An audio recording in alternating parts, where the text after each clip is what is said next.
हूं दीपाली राणा, आप देख रहे हैं सीएनबीसी आवाज। आपके स्टॉक स्पेसिफिक सवाल सब शो में हम करेंगे शामिल। ट्रेडिंग पोजीशंस हैं, इन्वेस्टमेंट के पर्सपेक्टिव से कहीं खरीदारी की हुई है तो आप इसमें पार्टिसिपेट करके हमारे एक्सपर्ट्स की राय ले सकते हैं। कैसे आप पार्टिसिपेट कर सकते हैं? व्हाट्सएप के थ्रू जुड़िए, 7045220000 हमारा व्हाट्सएप नंबर है। इसके अलावा अपने सवाल आप हमें फेसबुक और एक्स पर भेज सकते हैं। सीएनबीसी आवाज के हैंडल पर जाकर अपने सवाल आप हमें लिख भेजिए। आप इस शो को लाइव भी देख सकते हैं इन सभी प्लेटफॉर्म से। आज आपके सभी क्वेरीज को आंसर करने के लिए हमारे साथ अमित सेठ बने हुए हैं। अमित नमस्कार, स्वागत है आपका। एक क्विक रिकैप लेकर आते हैं पहले, फिर अगले सेशन की स्ट्रैटेजीज पर भी करेंगे फोकस। निफ्टी एक्सपायरी के दिन हमने देखा बाजार में सीमित दायरे में कारोबार रहा। दिन भर वॉलेटिलिटी के साथ मार्केट में ट्रेड होते हुए दिखाई दिया और फाइनली सेंसेक्स 238 पॉइंट गिरा तो निफ्टी 51 पॉइंट गिरकर बंद हुआ। हालांकि मिड कैप स्मॉल कैप में थोड़ी बहुत बाइंग देखने को मिल रही थी। दोनों इंडेक्स बढ़त के साथ बंद हुए। आज का एक्शन कैसा रहा, क्या की हाइलाइट्स रही, किन पॉकेट्स में बाइंग सेलिंग थी, समझते हैं। क्विक रिकैप रक्षा रावत से। रक्षा बताएं।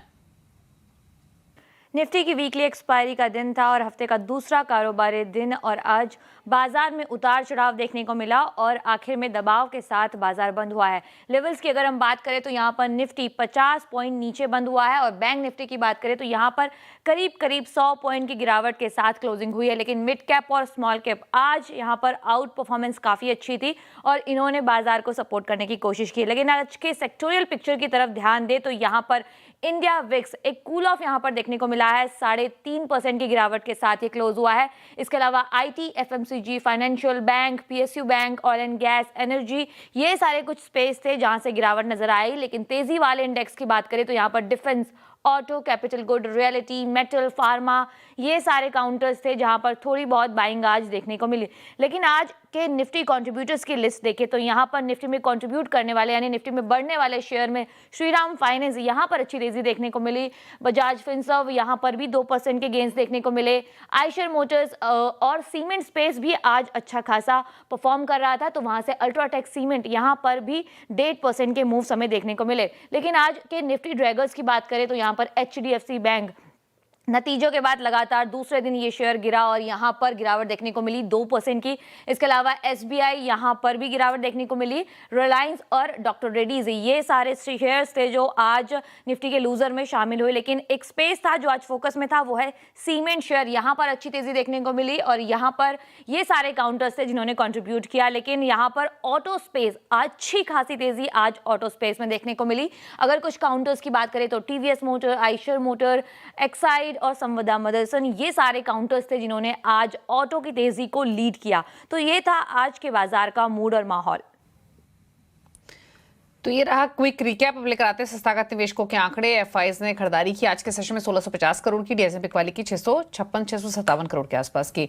अगले सत्र की रणनीति क्या होनी चाहिए, इस पर अमित से कमेंट लेते हैं। अमित बताएं, निफ्टी बैंक निफ्टी पर क्या राय रहेगी?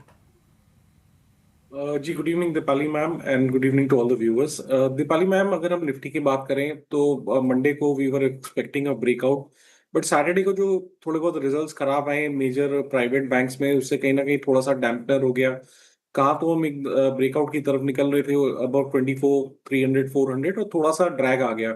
सो लास्ट 2 दिनों से थोड़ा सा मूड माहौल मार्केट का साइडवेज टू नेगेटिव है, बट ओवरऑल अगर हम पोजिशनली स्ट्रक्चर की बात करें तो मार्केट्स अभी भी पॉजिटिव है। थोड़ा सा रेंज बाउंड मार्केट हो गई है, थोड़ा कंसोलिडेशन हो गया। नाउ वील हैव टू सी कि अगला कौन सा सेक्टर हमें लीड करता है इस रेंज से बाहर जाने के लिए। तो as long as 24,000 is intact, it is a buy on dip market. ऊपर में 24,350, 24,400 हमारा रेजिस्टेंस है। Lower end of the boundary पे बाय करने की सलाह है विद स्मॉल स्टॉप लॉस, और अपर एंड में यहाँ से एग्जिट करने की सलाह है। तो एक तरह की रेंज बाउंड मार्केट है। निफ्टी बैंक की अगर बात करें तो यहाँ पे एचडीएफसी बैंक एक ड्रैग बन रहा है। अच्छा वाला स्ट्रक्चर था यहाँ पे, we are also on the verge of the breakout, but वो नहीं हो रहा। मुझे लगता है थोड़े दिनों का यहाँ पे फिर कंसोलिडेशन होगा। पोजिशनली अगर आप इसमें है तो जब तक 57,400 इंटैक्ट है, बने रैली की सलाह है। लेकिन 57,400 टूटता है तो निफ्टी बैंक से एग्जिट कर जाएंगे। ओके, तो ये आपके वो इंडेक्स स्पेसिफिक स्ट्रेटजीज मिली हैं। इसके अलावा स्टॉक स्पेसिफिक अप्रोच आपकी क्या रहेगी? कुछ ट्रेड्स आपने आइडेंटिफाई किए हैं? जी, आदित्य बिरला कैपिटल का स्ट्रक्चर मुझे काफी पॉजिटिव लग रहा है। यहाँ पे स्टॉक ने लगभग 1 महीने पहले 380, 390 के लेवल्स पे ब्रेकआउट दिखाया था। उसके बाद इसने 52 वीक हाई 410, 415 की जोन बनाया और फिर हमने एक पुल बैक देखा। ये पुल बैक ने 10 और 20 डेमा पे होल्ड किया और आज के सत्र में एक टाइट रेंज कंसोलिडेशन के बाद वापस हम यहाँ पे एक अपमूव देख रहे हैं। तो एक 52 वीक हाई स्ट्रॉन्ग काउंटर है, अच्छी रिलेटिव स्ट्रेंथ है और आज हम यहाँ पे एक मूव का रिजम्पशन देख रहे हैं, तो इसे बाय करना है। स्टॉप लॉस लगभग हमारा 402 रुपए का रहेगा और टारगेट्स 422 के रहेंगे। ठीक है, बात करते हैं व्यूअर से। रवि, पहले व्यूअर नागपुर से हमारे साथ कनेक्टेड है सवाल पूछने के लिए। रवि नमस्कार, बताएं क्या क्वेश्चन है आपका। हाँ मैडम नमस्ते। नमस्ते, पूछे सवाल। Yes ma'am. Hello hello. बताइए क्या सवाल है आपका रवि, आपकी ऑडियो आ रही है। मेरे पास NSDL के IPO जब आया था तब शेयर लिए थे 6 अगस्त 25 को लिए थे 1092 के रेट से। ओके, वो NSDL लिस्टेड के हुआ 6 NSDL के, तो उसके रेट बहुत डाउन हो गए आज। आपकी हेलो? 1000 के ऊपर की बाइक है ना? हाँ 1000 के ऊपर की बाइंग। पूछ लेते हैं क्या सजेशन रहेगा NSDL पर। क्या राय रहेगी? NSDL नुकसान में तो है ये 822 रुपए पर, क्योंकि बंद हुआ, इनकी बाइंग ऊपर के लेवल्स की है। जी देखिए, ये काउंटर पर्टिकुलरली NSDL की हम बात करें तो कंटिन्यूअसली एक डाउन ट्रेंड में चल रहा है। स्टॉक में कोई भी अगर उछाल भी आती है तो वो सस्टेन नहीं कर पाती है। रिसेंटली एक अच्छा वाला मूव हमने 925 तक देखा था एक महीने पहले, बट वो भी सस्टेन नहीं किया और वापस वहां से हमने एक क्रैक देखा है। लंबे अरसे से 50 डेमा के नीचे ट्रेड कर रहा है और ओवरऑल चार्ट्स पे लोअर हाई लोअर लो का स्ट्रक्चर है। अब अगर सपोर्ट की बात करें तो सपोर्ट हमारा लगभग 790 के आसपास आता है। स्टॉप लॉस आपने कहीं लगाया नहीं, थोड़ा सा लॉस आपको ज्यादा है, तो इन लेवल्स में लॉस बुक करने की सलाह नहीं दूंगा। 790 का स्टॉप लॉस लगाएं और इसे होल्ड करें, बट ओवरऑल सलाह यही है कि कोई भी उछाल आए बीच बीच में जो आती है और वहां पे अगर आपका लॉस कम हो रहा हो तो ये इस काउंटर से एग्जिट करने की कोशिश करें। ठीक है, मनीष अगले व्यूअर हैं हमारे साथ मुंबई से। मनीष नमस्कार, पूछे अपना सवाल। हेलो मैम, मेरे पास भेल है और मैजडॉक है। भेल मैंने 55 क्वांटिटी एवरेज प्राइस 435 पे बाई की थी। मेरा नजरिया शॉर्ट टर्म का है। और मैजडॉक पे भी मैंने 30 क्वांटिटी 2490 पे बाई की थी। सो बाई होल्ड या सेल का रिकमेंडेशन पूछ रहा हूँ।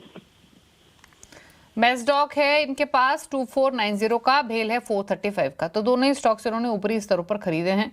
अब जानना चाहते हैं क्या करें इन पोजीशंस में, तो क्या रिकमेंडेशन रहेंगी? जी देखिए, अगर भेल का overall medium to long term structure की बात करें तो यहाँ पे स्ट्रक्चर पॉजिटिव ही है। स्टॉक में हमने एक शार्प रनअप देखा लगभग 270 के लेवल्स पे और उसके बाद 430 440 तक के लेवल्स देखे। प्रॉब्लम यहाँ पे ये है कि इनका नजरिया एक्सट्रीमली शॉर्ट टर्म का है और इन्होंने जहाँ परचेज की तब तक ऑलरेडी एक अच्छी खासी रैली स्टॉक में आ चुकी थी। एक अच्छा खासा 25-30% का मूव आ गया था।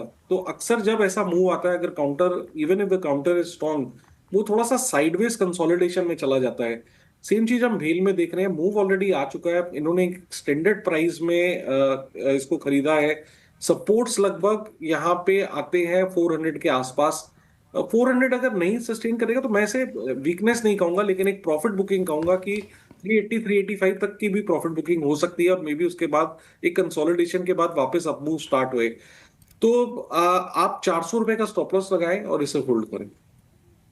ओके, और मैजडॉक पर क्या राय रहेगी?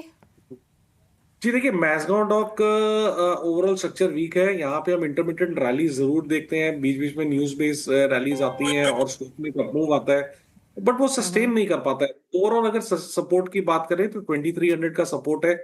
ट्रेंड अगर स्टॉक का देखें तो साइडवेज टू नेगेटिव है, तो उछाल में हमें यहाँ से निकलना है, but at the same time stop loss हमें 2300 का लगा के रखना है। ओके, चेतन से बात करेंगे, नागपुर से कनेक्टेड है हमारे साथ सवाल पूछने के लिए। चेतन नमस्कार, बताएं अपना सवाल। जी नमस्कार। मेरे पास गेल है, GAIL गेल 105 क्वांटिटी और 189 का प्राइस है। और उसके बाद में ओला इलेक्ट्रिक है 724 क्वांटिटी 69 के प्राइस पे। TMCV है 100 क्वांटिटी 280 के प्राइस में और TMPV है 160 क्वांटिटी 533 के एवरेज प्राइस में। तो क्या करना चाहिए? एक मिनट, आप एक बार स्टॉक्स दोबारा मेंशन कीजिए। तो गेल 189 है, ओला इलेक्ट्रिक 69 है, टाटा मोटर्स PV किस भाव पर है आपके पास? टाटा मोटर्स PV जो है वो 533 के भाव में है। ओके, और टाटा मोटर्स CV हाँ ये 280 के भाव में। अच्छा, तो आपने टाटा मोटर्स सीवी 280 बताया आपने और टाटा मोटर्स पीवी 533, राइट? जी जी। ओके, ठीक है। इनफैक्ट टाटा मोटर्स पीवी का तो जो ये भाव बता रहे हैं, मैं एज्यूम करके चल रही हूँ कि फिर ये इन्होंने पुरानी इनकी बाइंग होगी जब पीक पे था ये, उसके इसी वजह से इनको ये प्राइस मिला है। बट अमेजिंग है कि टाटा मोटर्स सीवी में इनका पोजीशन काफी लोअर लेवल्स की है। एंड विच 4 स्टॉक्स उन्होंने बता दिया, अमित एक एक करके प्लीज सप्लाई दीजिए। के पहले हम गेल से स्टार्ट करते हैं। गेल का स्ट्रक्चर इस समय मैं पॉजिटिव कहूंगा। स्टॉक एक लंबे समय से अंडर परफॉर्म कर रहा था, बट रिसेंटली हमने देखा कि वीकली चार्ट का जो एक रेजिस्टेंस 170, 165, 170 के आसपास आता है, स्टॉक ने वो क्रॉस किया। इंपॉर्टेंट मूविंग एवरेजेस के ऊपर ट्रेड कर रहा है और अच्छे से साइडवेज टू पॉजिटिव कंसोलिडेशन यहाँ पे चल रहा है। तो पहली बात तो ये है कि जब तक ये 167 या 166 का फिल्टर करके आप स्टॉप लॉस लगाइए, जब तक 166 का स्टॉप लॉस लेवल ये होल्ड करता है, आपको इसमें बने रहना है। तेजी यहाँ पे तब आएगी जब ये स्टॉक 178 के ऊपर निकलेगा। ओवरऑल स्ट्रक्चर पॉजिटिव है as long as 166 is defended, तो 166 का स्टॉप लॉस लगाएं और गेल को आप होल्ड करें। दूसरा स्टॉक इन्होंने कहा ओला इलेक्ट्रिक। देखिए यहाँ पे भी प्रॉब्लम ये है कि बीच बीच में रैली, ओवरऑल तो ट्रेंड यहाँ पे डाउन है अगर मीडियम और लॉन्ग टर्म चार्ट हम ओला इलेक्ट्रिक के देखें, बट बीच बीच में यहाँ पे रैली जरूर आती रहती है। बट प्रॉब्लम ये है कि वो रैली सस्टेन नहीं करती। रिसेंटली एक रैली आई थी चार्ट्स पे, 1 से 2 महीने पहले हम देख रहे हैं 49-50 तक के लेवल्स देखे थे, और वापस यहाँ पे हम एक करेक्शन देख रहे हैं। देखिए क्रूशियल लेवल पे है 38, अगर होल्ड नहीं करता है तो आई थिंक हम 35 तक के लेवल्स देख सकते हैं। ओवरऑल सलाह यहाँ पे है कि सेल ऑन राइज, जहां भी आपका लॉस कम हो आप इस काउंटर से निकलने की कोशिश करें। तीसरा इन्होंने कहा टाटा मोटर्स पैसेंजर व्हीकल। देखिए ये काउंटर वीक है। Tata motor passenger vehicle recently यहाँ पे जो ब्रेक आया है, इसमें जो प्राइस में करेक्शन आया है, स्टॉक ने 200 एमआ ब्रेक कर दिया है और अब एक क्रूशियल सपोर्ट 330 के आसपास बैठा है। 330 टूटेगा तो 315 तक के भी लेवल्स विजिट कर सकते हैं। स्टॉक ने 1 महीने पहले अटेम्प्ट जरूर लिया था 200 एमआ के ऊपर, बट वो अटेम्प्ट फेल हो गया। तो overall Tata motor passenger vehicle से भी हमें निकलने की कोशिश करनी है जहां पे भी आपका लॉस कम हो। लास्ट स्टॉक इन्होंने कहा टाटा मोटर्स कमर्शियल। जी देखिए ये दोनों ही अंडर परफॉर्मिंग है, but better of the two is Tata Motors commercial vehicle. Recently यहाँ पे हमने एक रैली देखी है, बट वापस वो पुल बैक के बाद एक इंपॉर्टेंट सपोर्ट पे आके खड़ा है। सपोर्ट लगभग 396 का आता है, तो जब तक 396 यहाँ पे इंटैक्ट है आपको बने रहना है। 396 अगर टूटता है तो डेफिनेटली यहाँ से निकलना है। ओके, तो ये राय रही है आपके लिए आपके सभी शेयर्स पर। अगले व्यूअर से बात करते हैं, किरण अलवर से कनेक्टेड हैं। किरण नमस्कार, पूछे सवाल। नमस्कार सर। सर पीएनबी बैंक के शेयर है, क्वांटिटी 900, बाइंग प्राइस है 105 रुपए 98 पैसे। एचडीएफसी बैंक के शेयर है 115, 817 पैसे 817 रुपए 35 पैसे की। अडानी पावर के 200 शेयर है, एवरेज प्राइस है 46.36 और जेएसडब्ल्यू के 100 शेयर है 252.60 पैसे की उस पर। आगे इनमें क्या है आपका सर? आपके अदानी पावर में बाइंग बताइए 46, 46.36, 46 रुपए 36 पैसे। और जेएसडब्ल्यू स्टील में 252 रुपए, राइट? जेएसडब्ल्यू एनर्जी में 252 रुपए 60 पैसे। जेएसडब्ल्यू एनर्जी में 252 के आसपास मान लेते हैं, ठीक है। तो पीएनबी, पहले पीएनबी पर भी बताइए क्या करेंगे। अच्छा, ये आपका निवेश है किरण?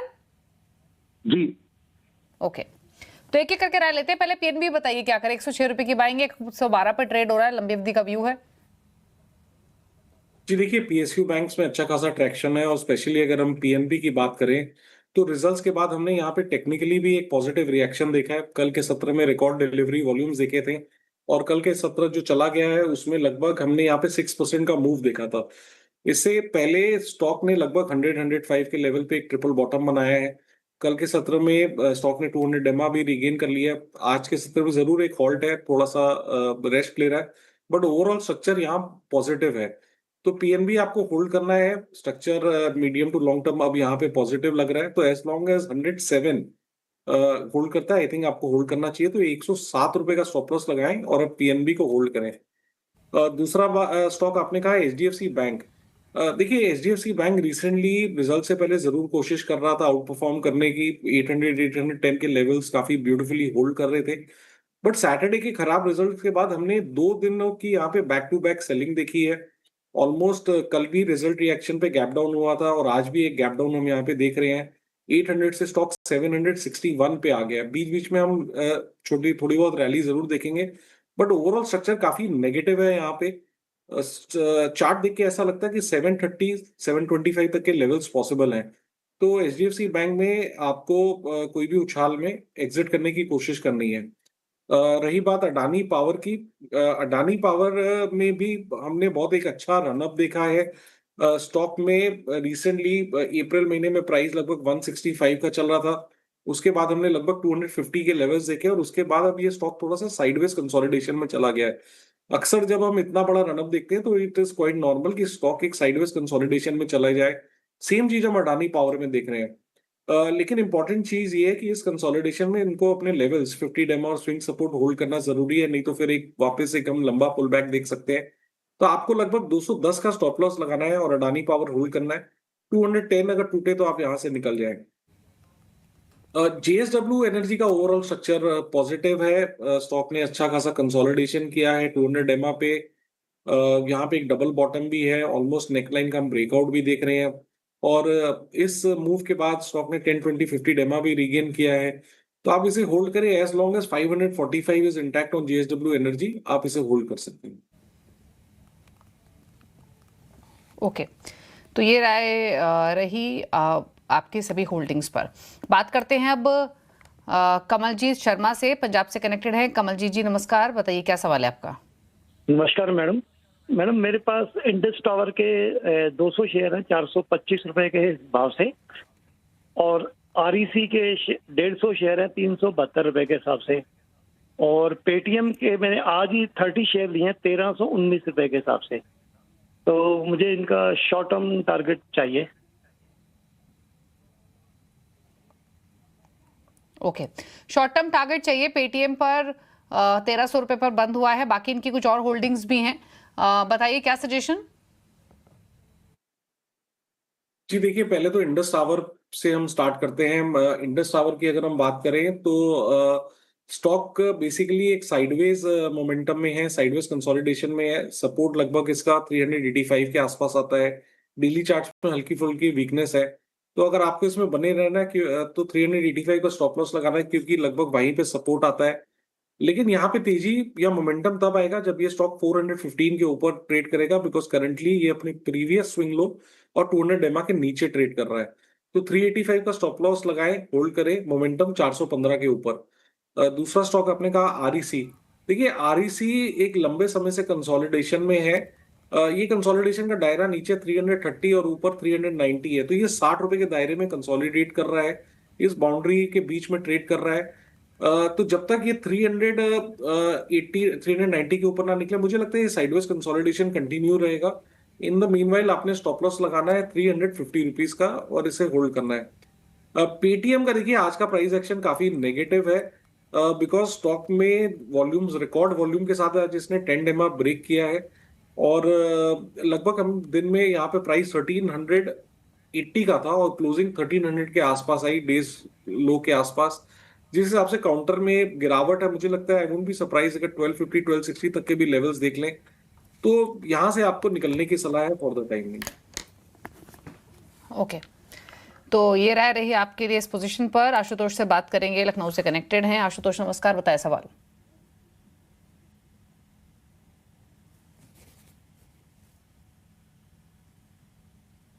आपको आवाज आ रही है आशुतोष? कौन सा स्टॉक है आपके पास? IRFC। ठीक है, IRFC में किस लेवल की बाई है? 105,000 शेयर है। ओके, और आपका निवेश है ये? हाँ ठीक है, निवेश का नजरिया है IRFC, क्या राय रहेगी? 105 की पाएंगे? जी देखिए, इरकॉन भी है। IRFC, अच्छा इरकॉन भी है, बताइए इरकॉन की क्या पाएंगे? इरकॉन की 600 शेयर हैं, 176 पे हैं, 176। ओके,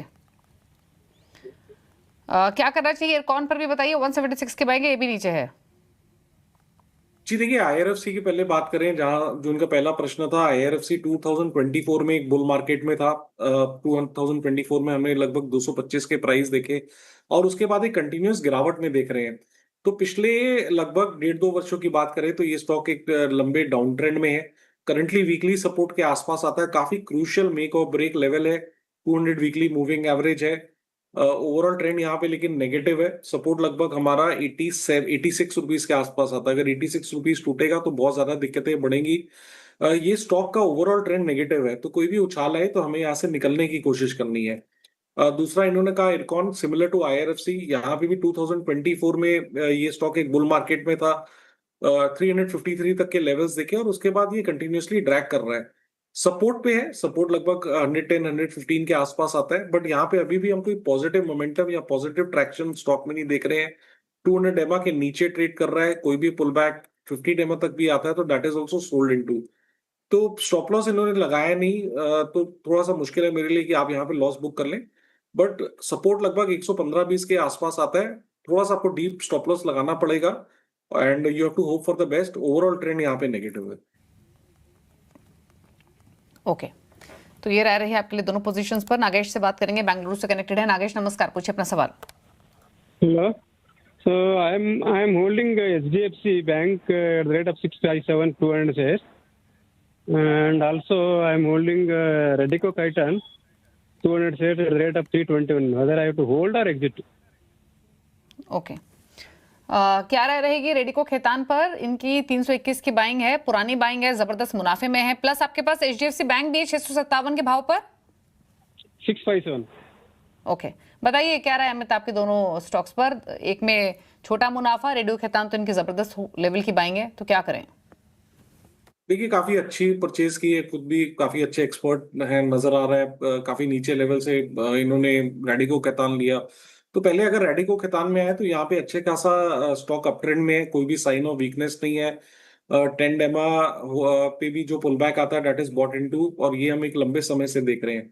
तो रेडिको खैतान में आप बने रहे, थोड़ा सा डीप स्टॉप लॉस 3950 का लगा के रखे अपना प्रॉफिट प्रोटेक्ट करने के लिए, बट ओवरऑल यहाँ सलाह होल्ड करने की है।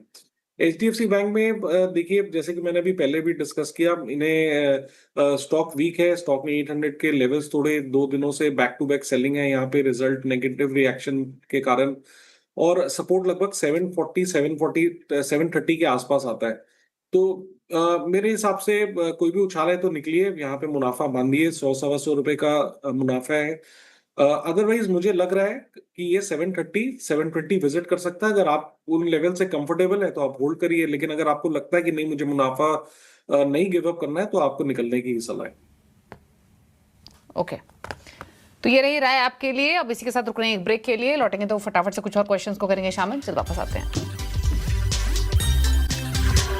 आप देख रहे हैं सीएनबीसी आवाज और अगले व्यूअर हरिशंकर हमारे साथ कनेक्टेड हैं सवाल पूछने के लिए। बताइए हरिशंकर जी, क्या सवाल है आपका? मैडम नमस्ते। नमस्ते। हाँ जी, मेरे पास टीसीएस के मैडम 100 शेयर हैं, 2125 की बाइंग है, और सीडीएसएल का 25 शेयर है, 1409 का बाइंग है, और एक बेलेरिस इंडस्ट्रीज है, उसका 1000 शेयर है, 235 रुपये 50 पैसे की बाइंग है। इन तीनों शेयर को मैं लॉन्ग टर्म के लिए रखना चाहता हूँ मैडम, लगभग 1 से 2 साल। तो मेरे को थोड़ा सा बताइए इनके बारे में। ओके, बताएं क्या करना चाहिए इनको दोनों पोजीशन में, सीडीएसएल और टीसीएस? जी देखिए, टीसीएस होल्ड करने की सलाह है। एक लंबे अरसे के बाद स्टॉक ने अपना 10, 20 और 50 डेमा रिगेन किया है। ओवरऑल अगर देखें तो यहाँ पे एक अच्छी खासी गिरावट हम ऑलरेडी देख चुके हैं, बट टेक्निकली जब तक ये 2160 के लेवल्स होल्ड करता है आपको इसमें बने रहने की सलाह है। 2 दिनों से जरूर यहाँ पे गिरावट है, बट सपोर्ट लगभग 2160 के आसपास आता है, तो 2160 का स्टॉप लॉस लगाएं और होल्ड करें। सीडीएसएल में रिसेंटली हमने एक शार्प मूव देखी थी, 200 डेमा रिगेन हुआ था, स्टॉक ने लगभग 1455 के लेवल्स दिखाए थे, और 2-3 दिनों से यहाँ पे एक पुल बैक आ रहा है, तो स्टॉक ऑलमोस्ट एक सपोर्ट पे आ गया है। हमें स्टॉप लॉस यहाँ लगाना है 1340 रुपीज का। अगर 1340 टूटता है तो फिर ये थोड़ा सा वॉबली हो जाएगा और भी करेक्शन आ सकता है। सपोर्ट के आसपास है 1340, मेक और ब्रेक लेवल है जो होल्ड करना बहुत जरूरी है, तो 1340 का आप स्टॉप लॉस लगाएं। बेलराइज इंडस्ट्रीज में ट्रैक नहीं करता, बट जितना मुझे चार्ट पे समझ में आ रहा है इसका सपोर्ट 230 के आसपास आता है, तो आपको 230 का स्टॉप लॉस लगा के रखना है यहाँ पे और होल्ड करना। ओके, तो ये रही राय आपके लिए। और एक एसएमएस के थ्रू सवाल लेते हैं। एस पांडे ने सवाल भेजा नोएडा से। भारत इलेक्ट्रॉनिक्स पर इनका सवाल है और एक सवाल इनका टाटा पावर पर। अगर जो डिटेल्स इन्होंने शेयर की हैं अगर वो देखी जाए अमित, तो फिर तो डेफिनेटली जबरदस्त मुनाफे में है ये और काफी पुरानी इनकी होल्डिंग होगी, क्योंकि 34 रुपए का भाव इन्होंने लिखा है भारत इलेक्ट्रॉनिक्स के लिए और टाटा पावर के लिए 44 रुपए का। जी, टाटा पावर की अगर हम बात करें तो देखिए, टाटा पावर में रिसेंटली हमने एक अच्छा खासा करेक्शन देखा है। स्टॉक ने 460 तक के लेवल्स दिखाए थे और उसके बाद पिछले 3-4 महीनों में कंटिन्यूअस करेक्शन है। इन द प्रोसेस 200 एमआ भी ब्रेक हो गया है। लेकिन अगर ओवरऑल स्ट्रक्चर की बात करें तो अब ये जगह नहीं है जहां पे आपको एग्जिट करना चाहिए। स्टॉक ऑलमोस्ट वीकली सपोर्ट पे आ गया जो 370 के आसपास है, तो एक बार ये सपोर्ट लेवल हमें जरूर देखना चाहिए। 370 का स्टॉप लॉस लगाएं और टाटा पावर को आप होल्ड करें। ओके, तो ये राय रही आपके लिए टाटा पावर पर। और साथ ही बीईएल पर क्या राय रहेगी? मैम, आई एम सॉरी, इसमें मेरी पोजीशन है, so I can not comment in BEL. Okay, ठीक है, तो ये राय रही और इसके साथ शो को समेटने का भी वक्त हुआ है। अमित, कोई क्लोजिंग कमेंट रहेगा आपकी तरफ से? जी, जितने भी स्टॉक्स डिस्कस हुए हैं जिनमें मैंने अपना व्यू दिया है उनमें मेरी कोई पर्सनल पोजीशन नहीं है।